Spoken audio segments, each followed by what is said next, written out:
आपको पिछले क्लास में हम लोग झारखंड के क्षेत्रीय राजवंश के बारे में पढ़ रहे थे और उसमें हम लोग थोड़ा सा मुंडा के बारे में हम लोग देखे और उसी मुंडा में हम लोग और भी आगे बढ़ के जो भी इसका बेसिक पॉइंट है उसको देखते हैं, समझने का प्रयास करते हैं। एग्जाम के पॉइंट ऑफ व्यू से जिसमें इंपॉर्टेंट पॉइंट होगा हम उसको थोड़ा बहुत चर्चा किए थे और आज भी हम लोग उसमें आगे बढ़ेंगे। तो हम लोगों ने परिचय के रूप में जब लिया था तो हम देखे थे क्षेत्र राजवंश में सबसे पहले कि भाई छोटानागपुर के प्रमुख अगर हम राजवंश की बात करेंगे तो यहाँ मुंडा और नागवंश हमारा मेन है और हम लोग इसी के बारे में पढ़ रहे थे। और इनके साथ साथ हम मुंडा का पूरा इतिहास या उसका कल्चर है ना, कस्टम, सबके बारे में एक साथ हम लोग देख रहे थे, तो एक ही जगह देख लेंगे। उसके बाद नागवंश आ जाता है जो सबसे लंबा शासनकाल आपको दिया झारखंड में ये माना जाए। फिर उसके बाद पलामू का रक्सौल है। और हम लोग को मोस्टली क्षेत्र राजवंश में हम लोग को 1, 2, 3, 4, 5 और 6 अगर देखा जाए तो 5 और आने में आ जाता है ये, ठीक है। तो जैसे आज हमारे पास कमिश्नरी, उस प्रकार से उसको हम उस समय भी अगर पूरे झारखंड को बांट दे तो यहाँ पर मोटा मोटी समझने के लिए बोले एक प्रकार का कमिश्नरी समझ लीजिए, जहाँ से आपको एक प्रकार से पूरे राजवंश का इतिहास मिलता है ना। समझने के लिए बोले तो छोटानागपुर में हमारा जो मेन आया वो आपको ये पहले याद रखना होगा कौन सा राजवंश किस क्षेत्र से संबंधित है, वो पढ़ते पढ़ते हो जाएगा। जैसे इसमें सबसे कॉमन सबसे इंपॉर्टेंट क्या है, मुंडा और नागवंश, ये सबसे ज़्यादा इंपॉर्टेंट है। फिर पलामू का रक्सौल और चेरो। हालांकि क्वेश्चन सभी से आता है लेकिन यहाँ पर जो हमारा ये परिचय है इसमें सबसे इंपॉर्टेंट है मुंडा, ठीक है ना। तो चलिए जो पढ़े हैं उससे आगे बढ़ेंगे और थोड़ा बहुत इसको समझने का प्रयास करेंगे। हम लोगों ने यहाँ पर कुछ चित्रों के माध्यम से देखा कि वहाँ पर क्षेत्र राजवंश का जो मानचित्र आया उसमें कैसे कैसे कैसे कैसे हमारे आपको क्षेत्र के नाम आए, है ना। यहाँ पर आप पलामू राज का है, बाकी अदर का है, ठीक है। तो इस सब में कौन कौन सा प्रमुख केंद्रीय क्षेत्र था या फिर कौन कौन सा प्रमुख स्थान था उसका यहाँ पर मोटा मोटी एक चित्रण है, ठीक है। तो एग्जाम में अगर पूछेगा भाई आपको कि चौपारण चाय राज्य का आपको क्या हो जाएगा, तो यहाँ पर हजारीबाग चौपारण जो दिख रहा है ना, फिर आपको यहाँ पर खड़गडीहा लिखा हुआ है, ठीक है। तो ये जो हम एरिया हम जानते हैं वर्तमान में उसमें बहुत सारे जिलों को मिलाकर ये सारा चित्र होगा, है ना। आज जैसा जिलावार हम पढ़ते हैं वैसा प्राचीन जिला तो वैसा बटा हुआ नहीं था। तो जिन जिन नामों से जाना जाता है अगर हम बात करेंगे इसमें तो मोटा मोटी देखोगे इसमें अगर हम बात करें हमारा वर्तमान में दक्षिणी छोटानागपुर का तो रांची से लेकर हमारा सिमडेगा तक का जो क्षेत्र आ जाता है ना। यहाँ पर आपको देखोगे मैक्सिमम जो है एरिया हम लोग पढ़ चुके हैं, खोखरा, कोरहर, है ना। फिर आपको सुतियाम्बे, है ना, नागफेनी, छोटानागपुर खास राज और खासकर जैसे चुटिया वगैरह, तो ये सब हम लोग अभी भी पढ़ते हैं, उस समय प्राचीन में पढ़ रहे थे। तो ये सब ध्यान रखना होगा कि कहाँ पर है। तो इसको एक बार आप लोग क्या कीजिएगा कि आपको जो खाली मैप जो दिया गया है प्लेन वाला उसमें आप एक बार थोड़ा सा उतारने का प्रयास कीजिएगा, ठीक है ना। तो यहाँ से बादाम लिखा हुआ है, तो हम लोग आगे जब पढ़ते हैं बादाम पहाड़ी पढ़ते हैं, वो भूगोल में, है ना, वो अलग है, ये अलग है ना। रामगढ़ राज क्षेत्र, पारसनाथ, है ना, रामगढ़, झरिया हमारा मेन केंद्र, ठीक है, झरिया राज, सब याद रखना होगा। चलिए आते हैं हम लोग यहाँ पर मुंडा जनजाति के बारे में थोड़ा बहुत देख रहे थे और हम लोग लास्ट में जो हमको लगता है कंप्लीट किए थे मुंडा में वो ये वाला था, आपको उस विवाह वगैरह का जो बात आ रहा था, यहाँ तक हम लोग पढ़े थे, है ना। तो इसी चीज में हम लोग आगे बढ़ेंगे। एक बार फिर से देखते हुए आधुनिक मुंडा परिवार के अधिकांशतः एकल परिवार में मतलब क्या है कि मुंडा परिवार को हम बात करें, हम यहाँ पर मुंडा का इतिहास तो पढ़ेंगे लेकिन मुंडा के इतिहास के साथ उसके वर्तमान या उसके जो ऐतिहासिक मिले सोर्सेस मिले उसको सारा मतलब उसका कल्चर, उसका विवाह पद्धति, उसका सामाजिक व्यवस्था, सब चीज यहाँ देख लेंगे जनजाति के रूप में, है ना। तो यहाँ पर लिखा हुआ है कि भाई ये समगोत्रीय विवाह वर्जित था। हम लोग को पता है समान गोत्र में विवाह हिंदू धर्म में वर्जित होता है ना। एक गोत्र में नहीं होता, एक बान में नहीं होता, ठीक है। तो विवाह के अन्य स्वरूप यहाँ पर हम लोग चर्चा कर रहे थे। राजी खुशी विवाह हम लोग देख चुके थे, वर वधू की अपनी पसंद से। अगला क्या, हरण विवाह, जिसमें आपको पसंद की लड़की को भगाकर आपको विवाह किया जाता है, ठीक है। सेवा विवाह, जिसमें आपको जो दामाद होता है वो वधू मूल्य चुकाने के लिए साथ साथ आपको ससुर की सेवा भी करता है, ठीक है। अगला है हठ विवाह, जिसमें आपको वधू द्वारा जबरदस्ती विवाह होने तक आपको वर के यहाँ रहना पड़ता है, ठीक है। और हम लोग एक बहुत ही आपको चर्चित शब्द का इस्तेमाल यहाँ पर कर रहे थे, सगाई, जो आज हमारे हिंदू धर्म में या विभिन्न कल्चर में सगाई एक पैटर्न बन गया है कि रिंग सेरेमनी जिसको कहते हैं। यहाँ पर सगाई का अर्थ कुछ और हो जाएगा, याद रखिएगा। विधवा विवाह तथा परित्याग विवाह, मतलब जो भी आपको अगर आपको विधवा विवाह या विदुर विवाह एक प्रकार से देखते हैं, पुरुष हो चाहे महिला, अब जो दोबारा विवाह करते हैं तो उस विवाह को क्या कहा जाता है। हमारे यहाँ सगाई मतलब क्या होता है, उसको इंगेजमेंट कहते हैं, मतलब रिंग सेरेमनी, बंधन, है ना, एक प्रकार से, है ना, आपको क्या होता है, छेका तिलक। यहाँ पर सगाई मतलब क्या हो रहा है, विधवा विवाह तथा परित्याग विवाह। तो ये एक प्रकार से है। अब देखो, स्त्री तलाक दे तो उसे कुरी गोनेट टाका मतलब वधु मूल्य लौटाना पड़ता है। अगर वर देता है तो इसके लिए तो यहाँ पर व्यवस्था है, लेकिन यहाँ पर अगर स्त्री ही आपको त्याग दे दे या तलाक दे दे, ठीक है, तो उसको भी अपना क्या होता है, आपको ये जो उसको उसके बदले में, विवाह के बदले में जो मूल्य दिया गया था उसको चुकाना पड़ता है ना। जैसे आपको मुस्लिम्स में है ना, मेहर दी जाती है। मेहर एक प्रकार का संविदा के आधार पर दिया जाने वाला आपको राशि होता है मुस्लिम विवाह में। उस प्रकार उसको अगर आपको उसमें भी डाइवोर्स होता है तो मेहर की राशि वापस करनी पड़ती है। आते हैं सामाजिक कल्याण व्यवस्था से संबंधित विभिन्न नामांकन। जैसे क्या है, आपको विवाह गृह को हम लोग क्या कहते हैं, गति। और ये याद हो, गीति ओंडा जो लिखा हुआ है ना, ये याद होगी, बहुत बार पूछा हुआ। युवा गृह मतलब आपको गेंद, मतलब ये सामूहिक विवाह के लिए युवाओं का जो आपको एक सोशल आपको क्या है, एक युवा स्थान जहाँ पर बैठ के लोग आपको मीटिंग करते हैं या आपको नीतियों का निर्माण करते हैं, ये सब के लिए यहाँ पर गीति ओंडा। विवाह के लिए यहाँ पर कौन सा इस्तेमाल किया था, RND। ठीक है, याद रखोगे। वधु मूल्य के लिए क्या हुआ, अभी हम लोग पढ़े थे। ठीक है, विधवा विवाह के लिए क्या, सगाई। ग्राम प्रधान को क्या कहेंगे, मुंडा। तो मुंडा जो शब्द आया वो कहाँ से आया, यहाँ पर ग्राम प्रधान से, मतलब मुखिया जिसको कहते हैं। ग्राम पंचायत को क्या कहेंगे, तो पंचायत हमारा क्या हो जाएगा, हाथू, है ना। और प्रधान क्या हो जाएगा, मुंडा। ठीक है, ग्राम पंचायत प्रधान क्या है, हाथू मुंडा, है ना। तो हाथू का प्रधान क्या कराएगा, हाथू मुंडा, है कि नहीं, याद हो गए। ये सब टर्म है जो आज भी कहीं ना कहीं आपको उस सोशल स्ट्रक्चर में इस्तेमाल किया जाता है ना। अब देखोगे, कई गांव से मिलकर आपको बनी पंचायत को क्या कहेंगे, क्या पढ़ेंगे इसको, ठीक है। ये सब ही पूछा जाता है, ध्यान रखोगे। हम अभी आपको मुंडा राजवंश का इतिहास नहीं पढ़ रहे, लेकिन उसके एक आपको कल्चर के बारे में थोड़ा जान जाएंगे, फिर आपको यहाँ पर जो राजवंश के बारे में थोड़ा बहुत पढ़े हैं या आगे पढ़ेंगे, देखते हैं। अगला क्या, पूरा पंचायत स्थल क्या कराता है, ठीक है ना, उसको अखाड़ा टाइप से याद रखना, याद रहेगा। ठीक है, आपको क्या है, बड़ा पंचायत का प्रधान क्या होता है, देखो कई गांवों से मिलाकर एक क्या बनता है, पंचायत बनता है, उसको क्या पढ़ा। अब इनका भी जो प्रधान होता है क्या कहलाएगा, ठीक है। और वंश कुल की परंपरा, मतलब पिता के बाद उसका पुत्र, उसके बाद उसका पुत्र, वो क्या कहलाएगा, खूंट, है ना। इसी से एक शब्द आता है खूंट कटीदार, ठीक है। तो ये जो टर्म है ना, ये टर्मोलॉजी जिसको देख रहे हैं हमारा, ये आपको एग्जाम में तंग करेगा भाई, ये सब का अर्थ क्या होता है ना। इसीलिए इसको दे दिया गया। इसका आपको जब देखोगे, जब हम लोग जनजाति पढ़ेंगे, मुंडा जनजाति के साथ सब बातें जाएंगे, वो सब वहां आप नोट्स में थोड़ा बहुत लिखा हुआ, जो मेन पॉइंट हम एक जगह दिए, ताकि आपको मुंडा से क्वेश्चन जो ज्यादा आता है, इसलिए हम इसको देखते हुए चलेंगे। अब देखोगे अगला क्या है, इस जनजाति में तलाक को आपको क्या लिखा हुआ है, समकचारी के नाम से भी जाना जाता है। इस जनजाति में गौत्र को किली नाम से जाना जाता है। गौत्र हम लोग पढ़े ना, है ना, कि गोत्रीय विवाह जो है हमारा, समजाति गोत्रीय विवाह आपको वर्जित है।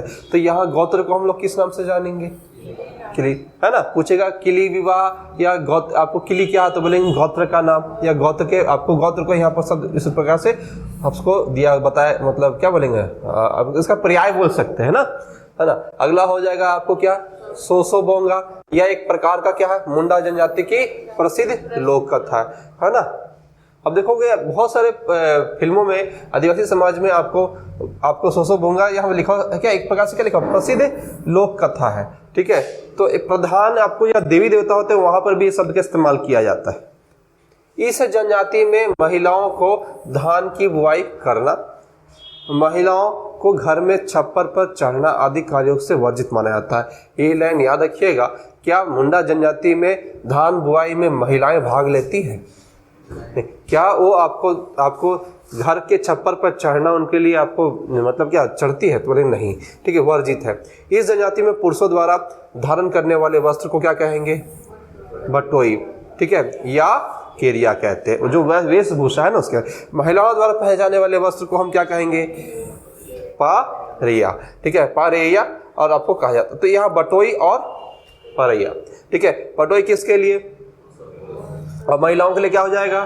ठीक है, तो ये पढ़ते पढ़ते होगा, ठीक है, क्योंकि आपको जो आपको कल्चर से जुड़े हुए उनके लिए थोड़ा इजी है, या आपको जो उनका समाज उस प्रकार का तो इजी है, लेकिन जो नहीं जानते उनके लिए नया शब्द है ना, है ना। तो अब देखोगे ग्रामीण परिवेश में जाओगे तो ये सब बहुत कॉमन हो जाता है हम लोग के लिए। क्या है, क्योंकि हम लोग शहरी परिवेश में शुरू से रह गए, इसलिए हम लोग इस चीज़ से थोड़ा वंचित हो जाते हैं या नहीं सुना हुआ रहता है। लेकिन एक्चुअल में बात करोगे तो उनकी बोलचाल की भाषा में ये सब बहुत कॉमन है, बहुत ही कॉमन वर्ड है ना। अगला, इस जनजाति में गांव के बेटियों को प्रसाद ग्रहण करना वर्जित है। ठीक है, मतलब ये अभी ये ध्यान रखोगे, क्या बेटियां प्रसाद ग्रहण करती है? नहीं करती है। इस जनजाति का प्रमुख पर्व क्या है? ठीक है, या फिर बाप पर्व चैत्र माह के आपको शुक्ल पक्ष के तृतीय को मनाया जाता है। चैत्र माह मतलब क्या हो जाएगा हमारा, जानते हो हिंदी में, है ना। तो याद रखोगे सरहुल का जो आपको पर्व पूछेगा किस माह में मनाया जाता है। ठीक है, मुख्यतः ये किसका पर्व है, किस जनजाति का? तो बोलेंगे मुंडा जनजाति का। इसको और किस नाम से जानते हैं, किस तिथि को मनाया जाता है? शुक्ल पक्ष के तृतीय को मनाया जाता है। शुक्ल पक्ष मतलब क्या होता है ना, कृष्ण पक्ष। कृष्ण पक्ष मतलब अमावस्या, शुक्ल मतलब पूर्णिमा, है ना। जानते हैं ना भाई, 15 दिन का जो हमारा आपको शेड्यूल चलता है उसमें, है ना। तो तृतीय पक्ष जो लिखा हुआ ध्यान, तृतीय को मनाया था मतलब तीसरी तिथि को मनाया था। अब यहाँ लिखा हुआ है कर्मा पर्व के बारे में, भादो माह के शुक्ल पक्ष के एकादशी को मनाया जाता है। ठीक है, सोहराय पर्व कब मनाया जाता है? कार्तिक अमावस्या को मनाया जाता है पशुओं के सम्मान में। तो जो चीज लिखा हुआ है ये उसके पूरे कल्चर को दर्शा रहा, मतलब मुंडा जनजाति का पूरा इतिहास हम लोग पढ़ते हुए चलेंगे और फिर राजाओं के बारे में जो थोड़ा बहुत देखना है देखेंगे, तो थोड़ा बहुत देखे भी है। ठीक है, तो ये पूरा हो जाएगा। अगला क्या है? रोआ पुना, धान बुआई के समय। ठीक है, आपको ये सब टर्म इस्तेमाल किया जाता है। रोआ पुना, बोले रोआ पुना मतलब क्या? धान बुआई के समय को कहते हैं। सोहराय पर्व हो जाएगा कार्तिक अमावस्या में, ठीक है ना। लेकिन मुख्यतः किसके लिए होता है ये? ठीक है, अगला है आपको बातोली, आषाढ़ में खेत जुताई से पूर्व छोटा जो सरहुल के रूप में आपको इसको मनाया जाता है। क्या होता है उसको? बातोली। पूछेगा बातोली क्या? आषाढ़ में खेत जुताई से पूर्व। फिर अगला है गुरु पर्व, दिसंबर माह में मनाया जाता है। माघे पर्व फागु वर्ग या फगुवन होली में आपको रहता है ना। माघे मतलब मार्च के महीने के बाद माघे बोलते हैं, माघे बोलते हैं ना, उस आधार पर आपको फगुवन होली में। फिर उसके फिर है जतरा है, सोमनवा है आदि। ठीक है, तो ये सब नाम है, थोड़ा थोड़ा करके आपको एक बार में तो नहीं होगा, लेकिन उसको थोड़ा बहुत लिखने का प्रयास कीजिएगा। देखो, क्योंकि भाषा मुंडा अगर हम लोग जब बात करते हैं, जब हम किसी प्रकार की भाषा की बात करते हैं, उन भाषाओं में हर चीज़ में, जैसे हम अपनी साधारण भाषा में आपसे बात करें, आपको इस भाषा में, लेकिन जब हमारा आपको एक बोलते हैं ना मदर टोन जो होता है, जो गांव घर में हम लोग बतियाते हैं, है ना, सब चेंज हो जाता है। तो कई भाषा को समझने के लिए नई नई शब्दों को सुनना पड़ता, समझना पड़ता है। बिल्कुल अलग रहता है ना। जैसे अगर हम बात करें कि हमारे इस लोकल एरिया में अगर हिंदी को अगर थोड़ा सा समझे, तो यहाँ के लोग थोड़ा सा नॉर्मल हिंदी में जब आपको या थोड़ी सी देहात में जाओगे तो थोड़ा सा क्या होता है, आपको मगध और मगही की भाषा के साथ साथ सम्मिश्रण रहता है, हिंदी का रहता है ना। मगही भाषा का भी प्रभाव यहाँ मिलता है ज़्यादा, क्योंकि हजारीबाग तरफ जाओगे तो लोग आपको मगही भाषा का भी इस्तेमाल थोड़ा सा करते हैं, है ना। तो इस प्रकार से ये तो हो गया हमारा सामान्य वर्ग का। लेकिन जो आदिवासी समाज है उनकी भाषा को समझना मतलब बड़ा ही कठिन हो जाता है, जो एकदम नहीं समझ में आता। हाँ, हम तो कई बार उन लोगों को, जैसे हम आपको मान लो कहीं आपको जो हमारे कई बार क्या होते हैं, जो इन समाज के कुछ लोग जो होते हैं जो सोशल आपको क्या कहते हैं, एक पास जो लेबर वर्क में होते हैं, है ना। तो अगर आप उनसे कोई काम लोगे तो उनकी भाषा आपको अगर दो लोग बात करें तो नहीं समझ में आएगा, है ना। जनरली उन लोग क्या बतियाया नहीं बतियाया। एक बार तो जैसे मान लो हम आपको घर में काम लगाए थे, तो एक दो खूब गरिया रही, एक महिला एक पूरा अपने पति खूब गरिया, बड़ा मीठा लग रहा सुनने में, क्या बतिया बोलते गाली दे रहे हैं, ठीक है। हमको बड़ा मतलब वो बोल भी रही थी तो ऐसा बड़ा मीठा दूसरे ढंग का टोन है, नहीं समझ में आया, बोले गाली दे रहे हैं। चलो ठीक है, आगे बढ़ते हैं। सोमा सिंह मुंडा ने मुंडा जनजाति को 13 उपशाखाओं में विभाजित किया है। तो इतना हम लोग जो डिटेल देख रहे हैं ये थोड़ा बहुत पढ़ लीजिएगा, ठीक है ना, क्योंकि हम आपको पूरा एक प्रकार से देखोगे। हम यहाँ पर आपको जेएसएससी ने जेपीएससी के बेसिस पर आपको यहाँ पर आपको पूरा थोड़ा बहुत समझा दे कि मुंडा का जो पूछा जा सकता है। अब इसमें देखोगे ये वाला चीज आप पढ़िएगा तो सबका आपको क्या है, गोत्र है, प्रतीक है। जैसे नागवंश का आपको यहाँ पर दिख रहा हो, क्या उपजाति है, मुंडाओं की उपजाति है। नाग का प्रतीक सांप है, बोधरा का प्रतीक मोर है, धान का प्रतीक आपको बेगाधान है, ठीक है, भेंगरा का प्रतीक घोड़ा है, मतलब उनकी एक प्रकार का क्या है, एक आपको प्रतीक है, उनके समूह का प्रतीक है। अगर घोड़ा दिख रहा है उनके समूह में आपको, तो बोलेंगे भाई कि मुंडा में कौन सी जनजाति होगी ना, भेगा। फिर आपको आयद है, आयद क्या क्या हो जाएगा, मछली, है ना। तो इस प्रकार से सबको, जैसे पूर्ति है तो घड़ियाल लिखा हुआ है, टोपनो है तो लाल चीटी लिखा हुआ है। इस समूह की जनजाति को क्या बोलेंगे, बांटा गया। हंसा है तो हंस दिख रहा है, बारजो है तो कुसुम फल, ये सब वहां नहीं लिखा होगा क्योंकि वो आपके सिलेबस का नहीं है। फिर भी हम आपको बता दिए कि भाई ये सब आपको पूछा जाएगा कभी भी, क्योंकि पूरा जेपीएससी में जो आपको पूछा जाता है सारा चीज में, क्योंकि थोड़ा तो अंतर रहेगा, लेकिन फिर भी हम जेएसएससी में आपको थोड़ा सा इसमें इसको पूरा आपको इसको पढ़ लीजिएगा, जो पीपीटी भेजेंगे, है ना, जहां तक भेजे ठीक है, जो नहीं भेजे उसको आज भेज देंगे थोड़ा वो, ठीक है, लेकिन इतिहास वाला आज भेजेंगे कुछ, ठीक है। मुंडा जनजाति का आर्थिक व्यवस्था, कृषि और पशुपालन बहुत इंपॉर्टेंट है। मुंडा जनजाति के अस्थाई, अब क्या है, अस्थाई कृषक ही होते हैं। देखो हमारा कोई भी जनजाति समूह होगा, हमारा पूर्वज होंगे, ठीक है, इनका भी इतिहास होगा तो कृषि से ही शुरू हुआ। हम लोग शुरू में पढ़े भाई, असुर के बाद ये सब आए, है ना। फिर लिखा हो शिकार और मछली पालन भी ये करते हैं। इनका पेय पदार्थ क्या हो जाएगा, है ना, हम हरिया चावल हम जानते हैं, है ना, ठीक है भाई की चर्चित है ना, है ना, जिसको है ना सड़ा के बना, चावल को सड़ा के बनाया जाता है। तो इनका में क्या है, पेय पदार्थ मतलब मादक पदार्थ जिसको लोग पीते हैं, है ना। पहले क्या होता था, जब आपको इस प्रकार के हमारे आपको जो लिक्कर या वाइन या शराब नहीं होता था तो चावल को सड़ाकर ही उसको पिया जाता था, और आज भी ये बहुत ज्यादा आपको झारखंड में चर्चित है ना मादक पदार्थों में।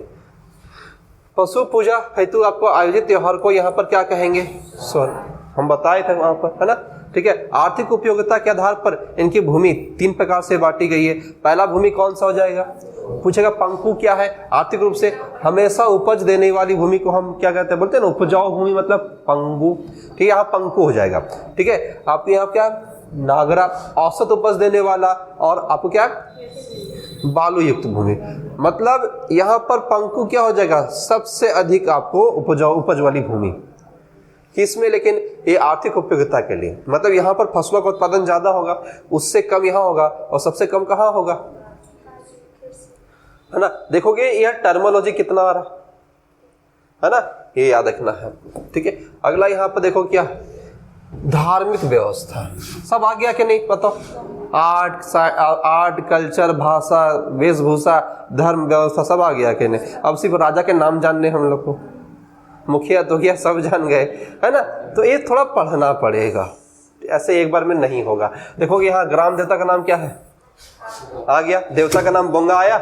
आप लोग बहुत सारा फिल्म देखे होंगे, आपको बॉलीवुड का या किसी भी आपको ना बोंगा, है ना, वहां पर भी कई बार आदिवासी समाज को दिखाते, तो वहां पर बोंगा बोंगा बोंगा देवता गाना भी बनता है, इस प्रकार का फिल्मों, है ना, किसी आदि मतलब आपको देवी देवता का एक चित्र बनाता है, इसमें बोंगा क्या है, एक प्रकार से उसका देखो ना, आपको यहाँ पर लोग पढ़े थे, बोंगा क्या हो गया, देवता का नाम, एक प्रकार से ग्राम देवता, हाँ लिखा हुआ देखो ना, सिंगा बोंगा, है ना, वही सिंगा बोंगा बोलते हैं इसको, ठीक है। सूर्य का,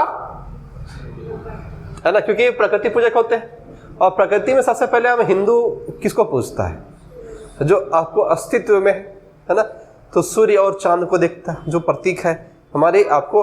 तो आपको हिंदू धर्म में देखो सूर्य के पास, क्योंकि वो उगते सूरज को प्रणाम किया था, क्योंकि वहां से दिन का आपको चढ़ना शुरू होता है, तो सबसे ज्यादा प्रतीक के रूप में उसको लिया जाता है ना, सूर्य देवता के रूप में। इस जनजाति का सबसे प्रमुख देवता का नाम सिंह, सूर्य का प्रतीक, प्रतिरूप, यानी हम लोग सूर्य देवता बोलते हैं, उन लोग आपको सिंगा बोंगा बोल, है ना, ठीक है। अब सिंगा बोंगा पर आपको मुंडाओं द्वारा सफेद रंग के फूल, सफेद आपको फिर आपको फूल, फिर सफेद भोग पदार्थ या सफेद मुर्गे की पढ़ाई चाहती है, ठीक है ना। तो सफेद मुर्गा, आजकल काला मुर्गा बड़ी चर्चित है ना, आपको जो बर्ड फ्लू हुआ है काला मुर्गा में बड़ी चर्चित है, ठीक है। अब यहाँ देखोगे तो यहाँ पे पूछेगा मुंडाओं द्वारा सफेद फूल और सफेद भोग, है ना, मतलब जो भी चीज बनेगा क्या होगा, सफेद भोग, मतलब चावल का ही ज्यादातर होगा जनरली, है ना। तो याद हो गया यहाँ पर सिंगा बोंगा, तो ये सब चीज इंपॉर्टेंट है, ठीक है, कभी कहीं तक। अब ग्राम देवता का नाम क्या हो जाएगा, गांव की सबसे बड़ी देवी देसावली, ठीक है ना। अब कुल देवता क्या हो जाएगा, यहाँ पर है क्या, ओडा बोंगा या खुट हुंकार या हंकार। अच्छा, कुल देवता समझ में आता है, हर परिवार में अपना एक कुल देवता होता है ना। घर का हिंदू धर्म में क्या है, जो भी देवी देवता होता है उसके अलावा भी अपने एक कुल देवता होते हैं, हर घर का होता है। आपको यहाँ पर पहाड़ देवता क्या हो जाएगा, जल देवता क्या हो जाएगा, तो एक बार में नहीं होगा, थोड़ा थोड़ा थोड़ा थोड़ा उसको पढ़ते रहना होगा और थोड़ा बहुत इसको लिखने का प्रयास कीजिए, क्योंकि इतना हम लोग देख चुके हैं ना, इसमें जितना चीज़ हमको मिल सकता था पूरा डिटेल में हम उसको डाले हैं हम, इसलिए क्योंकि हमको यहाँ पर अगर कभी भी कुछ क्वेश्चन मिल जाए तो ध्यान रखना होगा, ठीक है ना।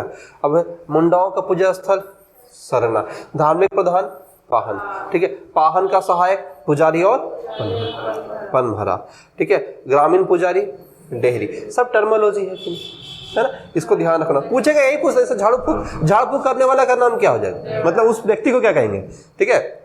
तो यहाँ पर दफनाने की प्रथा क्या आपको अधिक प्रचलित थी, मतलब यहाँ पर बॉडी को जलाया नहीं जाता था, यहाँ पर याद हो गए, ठीक है। अब यहाँ पर लिखा हो, यहाँ पूर्वजों की हड्डियां दबी हुई मिली है, इसमें आपको इसको क्या कहेंगे, शासन कहेंगे। पूर्वजों की स्मृति में आपको शिलाखंड रखा जाता था, जिससे हम लोग आपको शासन दिरी या आपको हाथगढ़ी कहते थे। तो यहाँ जो दिख रहा है ना, देख रहे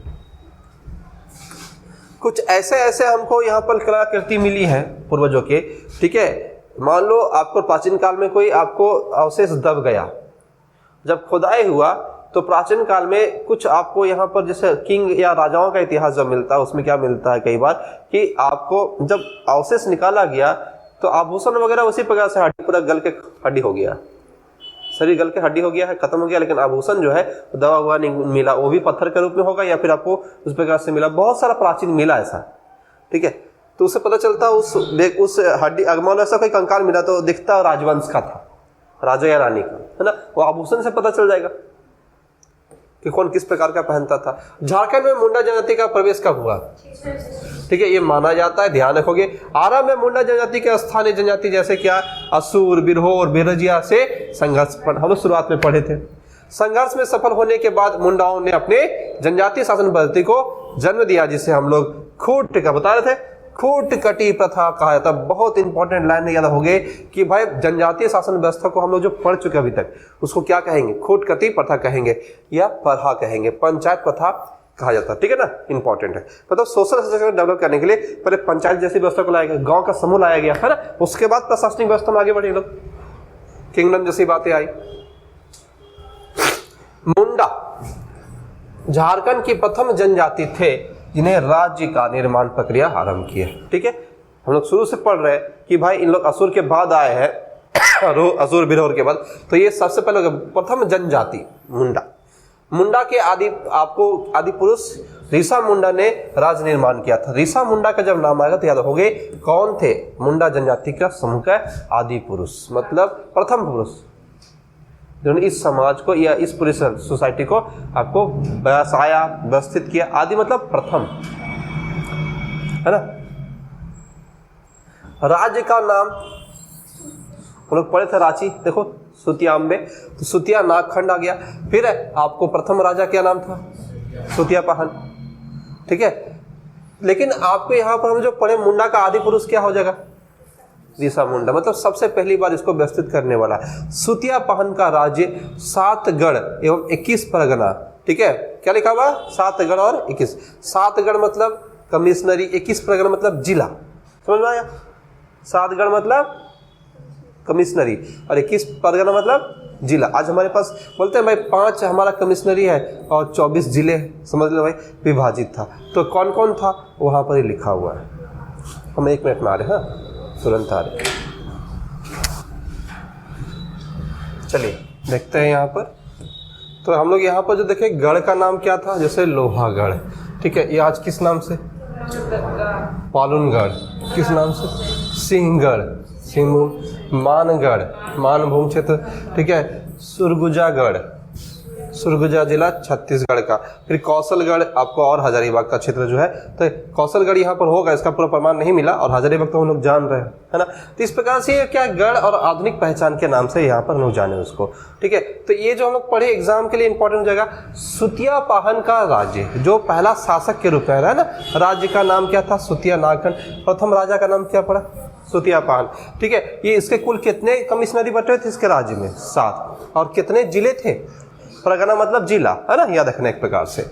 ठीक है, तो ये आपको हो गया 7। तो ये याद रखना होगा, जैसे लोहागढ़, पालनगढ़, सिंहगढ़, मानगढ़, सुरगुजागढ़, कौसागढ़ और हजारीबाग। और ये याद रहेगा आप लोग, ऐसा कुछ नहीं है नहीं याद रहेगा। और नाम भी आपको, जैसे लोहागढ़ आपको ऐसे भी याद रहेगा, लोहरदगा, पालून ऐसे याद रहेगा, पलामू, सिंहगढ़ ऐसे याद रहेगा। 4 का आपको जो शुरुआत का तो ऐसे याद रहेगा, बाकी 5वां सुरगुजा है, सुरगुजा जिला आपको छत्तीसगढ़ क्षेत्र पड़ रहा है। ठीक है, कौशलगढ़ आपको यहाँ पर देखोगे, कौशल नरेश जिसको कहते हैं, तो वहां पर आएगा थोड़ा बहुत। ठीक है, क्षेत्र हो सकता है। ठीक है, और बाकी यहाँ पर हजारीबाग हमारा जान रहे सबसे बड़ा कमिश्नरी रहा शुरू से। सुतियापान के उत्तराधिकारी क्या नाम है? मतलब उसका सक्सेसर या उत्तराधिकारी राजा का नाम क्या था? मदरा मुंडा। ठीक है, जिसे मुंडा राजवंश का अंतिम राजा भी कहा जाता है। ठीक है, अब मदरा मुंडा ने फनी मुकुट राय, याद रखोगे यहाँ से जो है ना चीजें बदली है, फनी मुकुट राय को गोद लिया। अब फनी मुकुट राय के बारे में हम लोग जो पढ़ते हैं तो देखेंगे, फिर से देख लो। सुतियापान के उत्तराधिकारी का नाम, ठीक है, और जिसे मुंडा राजवंश का अंतिम राजा पूछेगा, मुंडा वंश का अंतिम राजा के नाम से कौन जाना जाएगा? तो क्या हो जाएगा? बोलेंगे मदरा मुंडा।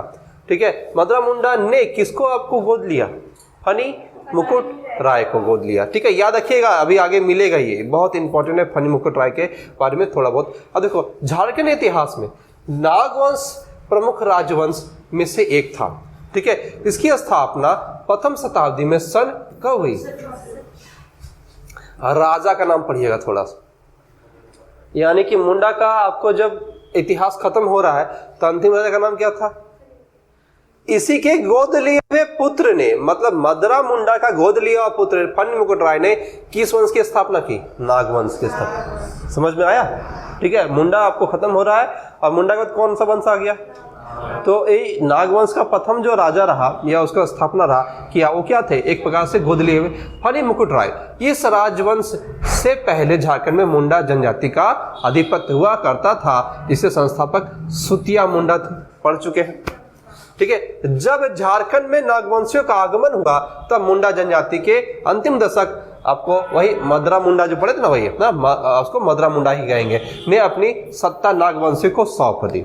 और मुंडा शासन के उत्तराधिकारी के रूप में फनी मुकुट राय जो है आपको राजा घोषित किए गए। इस कारण से मुंडा और नागवंशी शासक की व्यवस्था में काफी, क्योंकि सोशल स्ट्रक्चर उसका उत्तराधिकारी था, दत्तक पुत्र एक प्रकार से था, तो अपने आपको पिता है ना के द्वारा जो आपको राज्य व्यवस्था दिया गया उसी को चलाए, लेकिन नए राजवंश के नाम से, है ना। क्या देखो, अब नागवंशावली के अनुसार इस वंश की उत्पत्ति पुंडरिक नाम हुई। पुंडरिका नाम हुई, उत्पत्ति क्या लिखा हुआ है? ठीक है, पुंडरिका नाम हुई थी। अब पौराणिक कथाओं के अनुसार, अब आएगा, ध्यान से समझोगे कि हस्तिनापुर के राजा, बागी हस्तिनापुर, यानी कि ये जो कहानी है महाभारत से जुड़ा हुआ है। ठीक है ना, हम पहले ही बताए थे। देखो, अभी नागवंश का इतिहास जब शुरू होगा तो आपको, और मुंडा का जब इतिहास खत्म होगा तो वहां पर महाभारत की कहानी शुरू होगी। हस्तिनापुर, हस्तिनापुर समझ में आ गया? बताओ क्या है ये हस्तिनापुर? अगर महाभारत में पढ़े हस्तिनापुर, है ना, तो हस्तिनापुर जो है, ठीक है, ये कुरुवंश का, कौरवों का। ठीक है, अब इस हस्तिनापुर में 2 आपको भाइयों की कहानी मिलती है, एक पांडु के पिता पांडु का, और एक आपको कौरव के पिता धृतराष्ट्र का, है ना। पांडु राजा थे, घोषित किए गए, धृतराष्ट्र अंधे थे, है ना। तो जब पांडु आपको राजा बने, लेकिन बाद में उनकी मृत्यु हो जाती है, ठीक है, क्योंकि अस्वस्थ थे, है ना। तो उनकी मृत्यु के बाद फिर आपको क्या होगा? धृतराष्ट्र को राजा बनाया गया। तो कौरव और पांडव की कहानी के साथ जो कहानी जुड़ा हुआ वो हस्तिनापुर। और यहाँ क्या देखो, पुंडरक प्रदेश आगे महाभारत में इसका नाम। हस्तिनापुर के राजा आपको क्या लिखा हुआ है? जन्मेजय की आपको दी जाने वाली मृत्यु से बचने के लिए आपको रक्षक नाग पुत्र, है ना, नाग के पुत्र पुंडरिका नाम से एक ब्राह्मण का वेश धारण कर वाराणसी में निवास करने लगे। मतलब एक कहानी के आधार पर देखोगे तो यहाँ पर उसका पूरा इतिहास थोड़ा बहुत है। ठीक है, थोड़ा सा आगे बढ़ते हैं यहाँ पर। एक ब्राह्मण का वेश धारण कर आपको वाराणसी में निवास करने लगे और इसी वेश में वाराणसी में शिक्षा ग्रहण करने लगे। इस कारण आपको क्या लिखा हुआ, इसकी प्रतिभा से प्रश्न होकर पुंडिका नाग गुरु ने अपनी कन्या पार्वती का आपको विवाह पुंडिका नाग से करा दिया। मतलब जो उसके प्राचीन इतिहास में मिलता है उसे आपने क्या लिखा हुआ, कांटेदार जीभ के कारण यह हमेशा पीठ के बाल सोता था। बाकी यहाँ कहानियां जो है आपको, जिसके रहस्य के बारे में आपको उसकी पत्नी से पूछा गया तो पत्नी ने कहा, पत्नी के सवाल से बचने के लिए वो नाग से पूरी क्या लिखा हुआ, नाग से पूरी स्थित आपको तीर्थ यात्रा को करने का प्रस्ताव रखकर आपको यात्रा पर निकल पड़े। तो मोटा मोटी यहाँ पर उसके कहानी के बारे में, लेकिन यहाँ पर जो आपको हस्तिनापुर के साथ की कहानी आगे मिलेगा कि क्या एक्चुअल में कहानी जुड़ता है। एक कहानी के माध्यम से यहाँ पर बताया गया भाई कैसे कैसे क्या था, लेकिन यहाँ पर आपको आगे कुछ मिलेगा। एक बच्चे का जन्म हुआ था, देखो यहाँ पर समझोगे ये आपको कैसे आता है, इनका नाम या कैसे आते हैं। ठीक है, आते थोड़ा सा देखो यहाँ पर इन लोग क्या हुआ, तीर्थ यात्रा करने निकल पड़े। अभी यहां से पढ़ना, आपको रास्ते में ही एक बच्चे का जन्म हुआ जिसके पश्चात पुंडिका नाग से अपनी पत्नी को अपने गुप्त रहस्य को उजागर करने के लिए एक नाग का रूप धारण कर लिया। मतलब वो नाग कन्या या नाग पुरुष की, मतलब नाग वंश का जो इतिहास मिलता है वो आपको क्या इच्छाधारी नाग नागिन के इतिहास से मिलता है। ठीक है, क्या बताए, उनका जीव कांटेदार है ना, तो ये आपको उनका जो इतिहास मिलता है वो वेश धारण करने वाले थे, जो आपको इच्छाधारी नाग का, वो पुरुष या स्त्री के रूप में जो भी आपको ना, मतलब इच्छाधारी नाग है, लेकिन वो आपको क्या थे, एक्चुअल में नाग ही थे। ठीक है, गुप्त रहस्य को उजागर करने के लिए नाग का रूप धारण किया और पानी में डूब आए गया। अपने पति के वियोग में पार्वती भी सती हो गई, पति के वियोग में। कुछ समय बाद एक ब्राह्मण आपको वहां आया और वहां पर पुंडिका नाग के बच्चे को झारखंड प्रदेश ले आया और सुतियांबे नामक जगह पर जाकर उन्हें मुंडा के राजा किसको दे दिया, यानी कि फनी मुकुट राय का इतिहास हम पढ़ रहे थे कि उसका जन्म कैसे हुआ। समझ में आया, गोद लिया हुआ बच्चा, अब समझ में आ गया होगा, है ना। तो याद रखना होगा कि भाई फनी मुकुट राय का जो आपको इतिहास मिलता हो, क्या खुद एक नागवंशी शासक रहे, इसीलिए उन्होंने अपना धर्म, अपने जो वंश बनाया किस नाम से, नागवंश से। उनके पिता क्या थे, इच्छाधारी नाग थे, जिनके इतिहास कहां से मिलता है, हस्तिनापुर से मिलता है ना। तो ये याद रखना होगा झारखंड के इतिहास में, इसीलिए हम लोग पौंड्रिक नाम दिया गया। ठीक है, सबके पीछे एक कारण है, उस समय पर आपको समझ में आता है, तो इतिहास में सबका वर्णन है, ये बहुत इंपॉर्टेंट है। तो आपको मर्दा मुंडा के घर गया और ब्राह्मण ने उससे बच्चे का नाम आपको फनी मुकुट राय रख दिया, यानी कि ये जो व्यक्ति था, यानी कि ये जो आपको शासक बने, ये खुद क्या थे, ये आपको इच्छाधारी नाग के पुत्र के रूप में आए। पत्नी भी मर चुकी है उनकी, मतलब इनकी माता मर चुकी है। इनको गोद लेने वाला कौन था, जो कौन थे, आपको हम लोग पढ़े कि मुंडा जनजाति का आखिरी शासक है ना, याद रखिएगा। मदरा मुंडा ने इस बच्चे को गोद लिया और पालन पोषण किया और बाद में से अपना उत्तराधिकारी बनाया। इस प्रकार झारखंड में नागवंशी शासन का आरंभ होता है। इस कथा में कितनी सच्चाई है इसके बारे में कोई प्रमाण नहीं मिलता है, लेकिन इतिहास में इसका चूंकि वर्णन है और नागवंश का इतिहास यहीं से शुरू होता है। ठीक है ना, मतलब इनका इतिहास महाभारत के इस कालखंड से है, हस्तिनापुर से जुड़ा हुआ है ना। अब नागवंश का राजनीतिक इतिहास यहाँ लिखा हुआ है। झारखंड की राजधानी रांची से लगभग कितना किलोमीटर, 20 किलोमीटर दूरी पर सुतियांबे में राजा फनी मुकुट राय है ना ने नागवंश की स्थापना की थी। फनी मुकुट राय के समय में पूरा राज्य 66 परगनों में विभाजित हो, मतलब इसमें कितने जिले थे, है ना। मतलब कमिश्नरी आगे बढ़ा और भी आपको मुख्यतः बात करेंगे। आज हमारे पास 24 जिले, तो ये विशाल क्षेत्र होगा और आज ऐसा बहुत सारा प्रांत होगा जो हमारे विभिन्न राज्यों से सटा हुआ होगा। जैसे अभी लोग पढ़े थे ना, छत्तीसगढ़ का कुछ हिस्सा, है ना, इस प्रकार से, है ना, याद रखोगे बहुत देर। अब ये लिखा, इसने एक सूर्य मंदिर की स्थापना की और गैर आदिवासियों के नियंत्रित कर राज्य में आमंत्रित किया। मतलब ये थोड़ा समझना होगा, समझो क्या लिखा हुआ है। इसने एक सूर्य मंदिर की स्थापना की और गैर आदिवासियों को, मतलब बाहरी लोग को, जो आदिवासी नहीं थे, नन आदिवासी थे, ठीक है, याद रखोगे। और यही चीज आपको एग्जाम में कई बार मिलेगा। यहाँ पर जो नन आदिवासी थे उनको प्रवेश के लिए किसने आपको आमंत्रित किया, तो बोलेंगे फनी मुकुट राय ने, क्योंकि खुद आदिवासी समाज के नहीं थे, वो नागवंशी थे, ठीक है ना।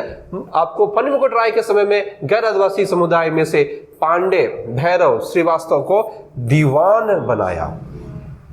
दीवान मतलब राज का प्रमुख व्यक्ति जो भूमि और आपको वित्त व्यवस्था देख सकता है ना, लिखा हुआ है। आपको फिर फनी मुकुट राय ने विवाह संबंध स्थापित कर अपने राज्य के विस्तार किया, जिसमें पूरब में क्या गया देखो तो पंचेत है ना, पंचेत यानी कि उनका ससुराल कहाँ था, पंचेत। हम लोग पढ़े अभी धनबाद पंचेत राजवंश है ना, यानी कि इनका इतिहास धनबाद से जुड़ेगा क्योंकि इनका ससुराल कहाँ था, याद है, सब जुड़ा हुआ है कहानी के माध्यम से, ठीक है। और लिखा हुआ राज्य और पश्चिम में कोयंझर राज, कोयंझर हम लोग पढ़ते हैं ना, कोयंझर उड़ीसा, ठीक है, राज्य प्रमुख थे, क्योंकि हमारा ये क्या बहुत बड़ा क्षेत्र किसका है, लोहा का, आयरन का, ठीक है। पंचेत राज्य से विवाह के संबंध में स्थापित कर उनकी सहायता से क्योंझर राज्य को भी जीत लिया। मतलब पंचेत तक इन्होंने आपको वैवाहिक संबंध स्थापित किया, वहां से आक्रमण करते हुए क्योंझर को भी जीत लिया उड़ीसा का। अब फनी मुकुट राय ने प्रथम शताब्दी 64 ईस्वी में से लेकर 162 ईस्वी तक शासन किया। ये प्रमाणिक नहीं भी मिलता है उतना, लेकिन जो है इतिहास में वर्णित उसको हम लोग को लेके चलना होगा,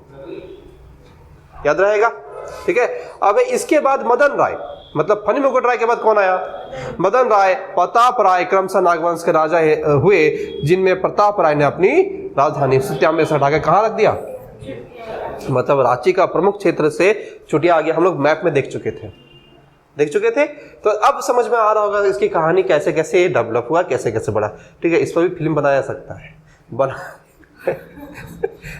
या फिर नहीं, देखो कोई भी चीज है वो है ना, बिल्कुल हो जाएगा। एक एक लाइन की कहानी है समझोगे तो कितना, अब इसको चित्रित करना अलग बात है। झारखंड के इतिहास में अगर देखोगे तो, अगर झारखंड के फिल्म क्षेत्र की बात करेंगे तो ये सब कहानी आपको हमारी पुरानी कथा में आएगा, क्योंकि महाभारत से जुड़ा हुआ एक जुड़ा हुआ ऐसे भी जुड़ जाता है ना? ऐसे भी नाग नागिन का सीरियल खूब चलता है कि नहीं समझ में आया ना बात, है ना। आते हैं इसके बाद मदन राय और प्रताप राय क्रमशः नागवंश, ये तो पढ़ चुके ना, ठीक है। चुटिया बहुत इंपॉर्टेंट है, समझ लो कि हम लोग जो पढ़े सबसे पहले क्या पढ़े, राजधानी परिवर्तित होती चली गई है। यहाँ पर आपको सुत्याम्बे से क्या हो गया, आगे मिलेगा और भी चेंज हुआ तो, ठीक है। लेकिन किसने किया, तो बोलेंगे प्रताप राय। प्रताप राय किसका उत्तराधिकारी, तो मदन राय और उसके बाद प्रताप राय क्रमशः है। लेकिन मदन राय किसका पुत्र हो गया, एक फनी मुकुट राय, और उनका ससुराल कहाँ हो गया, पंचेत, है ना। उनका इतिहास, उनके पूर्वज कहाँ से, हस्तिनापुर से। एक आपको कौन थे, आपको हम लोग पढ़े, एक आपको नागदेव थे जो इच्छाधारी नाग थे, उनकी पत्नी के साथ आपको ये तीर्थ यात्रा में रहे, लेकिन जब पति के मर गए तो पत्नी भी मर गई। उसका फिर आपको एक व्यक्ति ने उनको गोद ले लिया, है ना। गोद जो लिया वो कौन थे, आपको राजा, है ना। आगे आपके यहाँ पर लिखा, इसके बाद राजा भीमकर्ण ने अपने राज का विस्तार किया और कर्ण की उपाधि धारण की। भीमकर्ण और लिखा हुआ सरगुजा के रक्सौल राजा बरवा का युद्ध, एक बरवा का युद्ध यहाँ पर जाना जाता है, सरगुजा और रक्सौल राजा, ठीक है। इसके बाद भी भीमकर्ण ने आपको अपनी राजधानी चुटिया से हटा के कहाँ रख दिया, खुखरा, बगल में था चुटिया के बगल खुखरा लिखा हुआ था वहां पर, देखना सब रांची के आसपास का जो क्षेत्र था, है ना, उसमें आपको क्या बोलेंगे, वर्तमान जितना भी क्षेत्र दिख रहा सब कहाँ दिख रहा आपको, मोटा मोटी दक्षिणी छोटानागपुर में। बाकी यहाँ से फिर चेंज हुआ, देखो इसने अपना साम्राज्य का विस्तार कहाँ तक किया, सरगुजा से पलामू तक। पलामू कहाँ पड़ जाएगा हमारा, एकदम उत्तर पश्चिम, है ना। तो ये विस्तार क्षेत्र। इसके बाद अगले शासक क्या हो गए,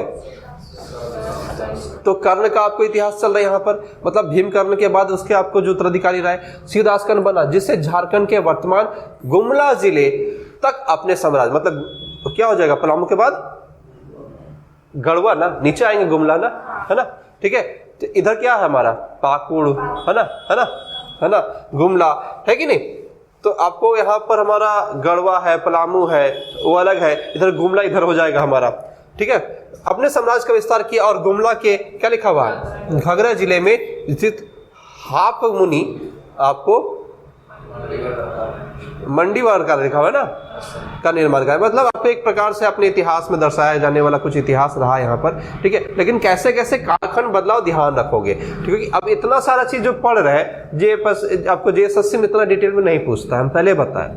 लेकिन कहानी एक दो बार पढ़ लीजिएगा, कुछ ना कुछ पॉइंट जो आपको हाईलाइट दिखेगा वही हमको भी जो दिख रहा वही सब, जैसे राजधानी बदलना, इसके बाद कब आना या कौन आना। नागवंश का अगले शासकों में प्रतापगढ़ और क्षत्रकर्ण शासक रहे हुए जिन्होंने विष्णु मंदिर का निर्माण कराया, है ना, याद होगा विष्णु मंदिर। अब यहाँ पर 1719 में मोहम्मद शाह के समय में, अब देखो ध्यान समझोगे, 1719 मोहम्मद शाह मुगल बादशाह,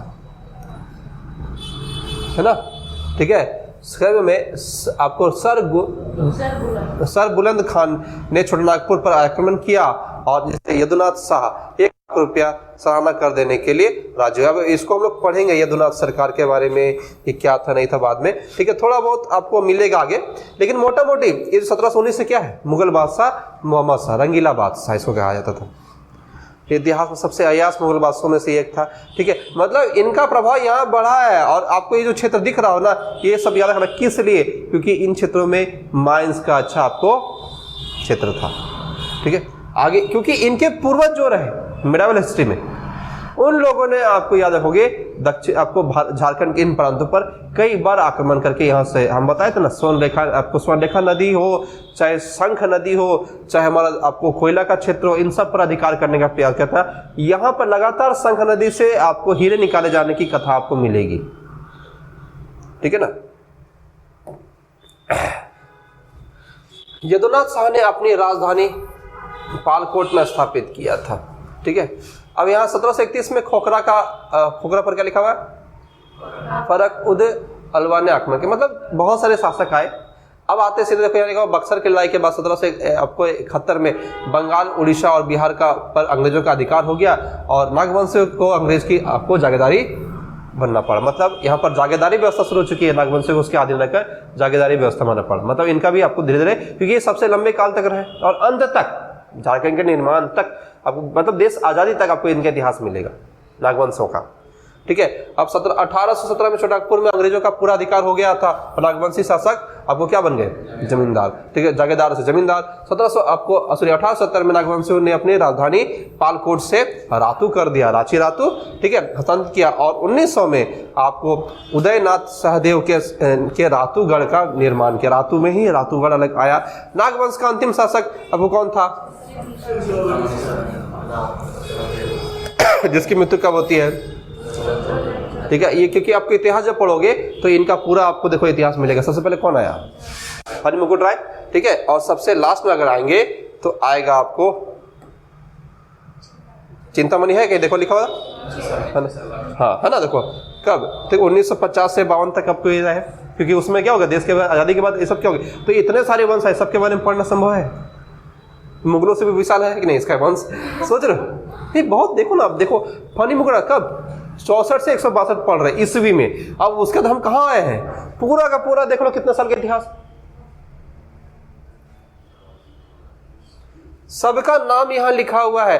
उसमें कुछ सही भी होगा ऐतिहासिक सोर्सेस के आधार पर, कुछ आपको जो मिला होगा किसी न किसी प्रकार से। तो इतना पढ़ना संभव है क्या, याद रख पाना संभव है क्या, हम लोग उसमें से 2-4 का जो नाम जान पाए और जो देख पाए, है ना, क्योंकि उसके बारे में। लेकिन हाँ, आपको शुरुआत का जो है आपको ये सब थोड़ा बहुत रखना होगा, ठीक है। इसमें जो प्रतापी राज सबसे पहले वही रहे थे, उसके फिर इस प्रकार से बढ़ते चला गया, आते चला गया, और आपको इसमें से हम लोग पढ़ेंगे मिडावल हिस्ट्री और मॉडर्न हिस्ट्री, तो थोड़ा बहुत इन राजाओं के नाम आएंगे। जैसे हम लोग आपको कर्ण के बारे में यहाँ थोड़ा बहुत देखे थे ना, छत्रकर्ण देखे थे, प्रतापकर्ण देखे थे, राजधानी बदला था, है ना। उस प्रकार से आपको देखोगे ये सब लास्ट में आते थे, क्या हो गया, महाराजा लाल चिंतामणि शरणनाथ सहदेव। तो आपको याद रखना होगा पूरा नाम ये था, ठीक है। इनका चित्र वगैरह भी था, तो हम नहीं डाले कि कितना चीज डाला जाए इसमें, क्योंकि 1950 से 52 के बीच। अब की मृत्यु कब होती है, 2000, याद रखिएगा, ठीक है। तो बोले नागवंशी शासकों में अंतिम शासक का मृत्यु कब होती है, तो ध्यान रखना होगा कि भाई इनकी मृत्यु जो होती है कब होती थी, 2014, ये लिखा हुआ है ना, ठीक है, 2014 में हुई थी।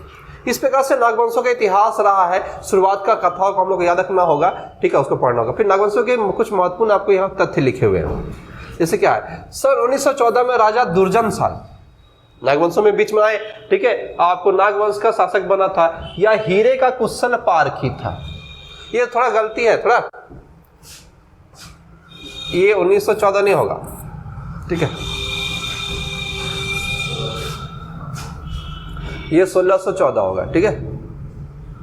क्या होगा उसको याद रखना, 1614, सुधार लो, वो उल्टा कर दिया है, तो बुक में है क्या, आगे मिलेगा आपको, ठीक है ना। 1614 में दुर्जन साल नागवंश के साथ, 1914 नहीं होगा, ठीक है ना, 1614, क्योंकि आप जब हम पढ़ मुगल बादशाह जहांगीर की बात करें तो अकबर के बाद कौन रहा, जहांगीर। 1614 में आप वही थे, नहीं इसने याद वो ये लाइन बहुत इंपॉर्टेंट, 1614 करना, 1914 नहीं, ठीक है, वो मिसप्रिंट है। सन 1914 नहीं 1614 में राजा दुर्जन साल नागवंश के शासक रहे थे, या हीरे के कुशल पारकी थे, ठीक है, याद रखोगे, मतलब क्योंकि ये शंख नदी से हीरा जो निकलता था ना उसको अच्छी तरह से जानते थे, और हीरे के क्या थे, कुशल पारकी थे। मुगल बादशाह जहांगीर ने इसे हीरे के परख के लिए बंदी बना लिया था और ग्वालियर के किले में डाल दिया था, याद रखिएगा, बड़ी पूछता है ये क्वेश्चन, ठीक है। और अपने व्यापारियों द्वारा लगाए गए हीरे के जांच दुर्जन साल से करवाया, किससे करवाया, ठीक है, दुर्जन साल ने कुशलता से प्रसन्न हो, अब जब उसकी जांच कर ली, क्योंकि वो बंदी था तो इसको बड़ी दिन तक कैद रखा था, ठीक है, याद रखोगे। अंततः लिखा हुआ है, माना जाता है कि कई आपको सालों तक रहा, जिसमें से कई मिलता है आपको 12 साल तक, ठीक है। दुर्जन साल की कुशलता से प्रसन्न होकर जहांगीर ने इसे रिहा कर दिया और दुर्जन साल को सालाना 6000 रुपया सालाना कर देने के लिए राजी होना कि भाई आपको हम कैद अब नहीं रखेंगे, आप हीरा के पारखी हो, आपने हमको मदद किया हीरा पारखी, कौन सी नदी का, शंख नदी का। ये मुगलों का आगमन जहांगीर से पहले अकबर ने किया, इनका आदत बन गया। और जहांगीर इसमें आपको देखोगे, क्योंकि देखो यहाँ पर मुगलों के इतिहास जब पढ़ते हैं तो झारखंड के इतिहास में आपको शुरू से ही या उससे पहले भी पढ़े थे इन लोग, क्योंकि हम लोग पढ़े थे इसके शुरुआत जब किससे, असुर काल से, तो हम लोग पढ़े थे लौह युग था, तो लौह युग से लेकर हीरा युग और आपको वर्तमान में कोयला युग, ये पूरा आपको इतिहास देखोगे झारखंड के मिट्टी में, खान में, खनिज में, नदियों में सभी प्रकार के माइंस मिनरल्स हम लोग पढ़ चुके हैं, आगे चुके जो भी पढ़ चुके हैं। यहाँ क्या नहीं मिलता बताओ आपको, शंख नदी में हम लोग आपको देखे हीरा, स्वर्ण रेखा में सोना, है ना। रांची के धुरा स्थित आपको जगन्नाथ मंदिर का निर्माण भी नागवंशी शासक किसने कराया, भूलिएगा नहीं बहुत कि आपको जो जगन्नाथ मंदिर है सेक्टर 2 में, जगन्नाथ धाम जिसके नाम से जानते हैं, ठीक है ना, नागवंशी शासक एनी नाथ सहदेव ने 1691 में कराया था, ठीक है। नागवंशी शासक व्यवस्था की आपको लिखा हुआ कि क्या, भुयरी शासन व्यवस्था का मतलब ये जो उसका शासन व्यवस्था क्या कहेंगे उसको, भुयरी, है ना, शासन व्यवस्था कहा जाता है। भुयरी एक प्रशासनिक पद है जो आपको एक प्रकार से, है ना, आपको इसको भुइयर कहते हैं। भुइयर मतलब जो जमीन का देखभाल करता है, प्रशासनिक व्यवस्था में आपको सारा चीज आएगा, है ना, याद होगी, मतलब राजस्व के लिए और प्रशासन के लिए। अगला लिखा हुआ है, नागवंशी राजा को महाराज कहकर संबोधित किया जाता था तथा दीवान, पांडे, कुंवर, लाल, ठाकुर राजा के क्या होते थे, सहयोगी होते थे, पद का नाम है ना, याद होगे, जो शासन में राजा की मदद किया करते थे, एक प्रकार से उनका मिनिस्ट्री जो होता था उसके आधार पर। दीवान मतलब एक प्रकार से क्या, जो लिखा जाएगा। पांडे मतलब जो आपको क्या हो जाएगा, एक प्रकार से ब्राह्मण समुदाय के रूप में देख लो, है ना। मुगल शासन काल में लगान वसूल करने के लिए क्या होता, जागीरदार, हम पढ़ चुके हैं कि भी इनके वंशज के बाद में क्या हो गया, राजा से जागीरदार से जमींदार बने, ठीक है। आप बलि, भोज, प्रसाद और धार्मिक कार्य के लिए भी पाहन मुख्य पुरोहित, पाहन क्या हो जाएगा, मुख्य पुरोहित हो जाएगा, जो ये सब काम करता है। पाहन पूछेगा आपको, नागवंश में मुख्य पुरोहित को क्या कहते थे, पुरोहित समझ में आता है ना, हर घर का एक अपना क्या होता है, पुरोहित होता है ना, जिसको ब्राह्मण देव कहते हैं। इस प्रकार से सारा है। बाकी पलामू का रक्सौल यहाँ से हम लोग अगले क्लास में पढ़ेंगे, ठीक है ना, क्योंकि यहाँ से सब चेंज हो गया, इतिहास ये पूरा चेंज हो गया। अभी लोग क्या पढ़े, मुंडा और नागवंश के बारे में पूरा डिटेल से पढ़ लिया, है ना, ये भेज देंगे, ठीक है ना, मैसेज कर दीजिएगा जो अभी तक नहीं मिला, ठीक है, आज जो नहीं मिला वो भी भेज दीजिएगा, कल मैसेज किए थे आज हम देख लेंगे उसको, ठीक है ना, चलिए ठीक।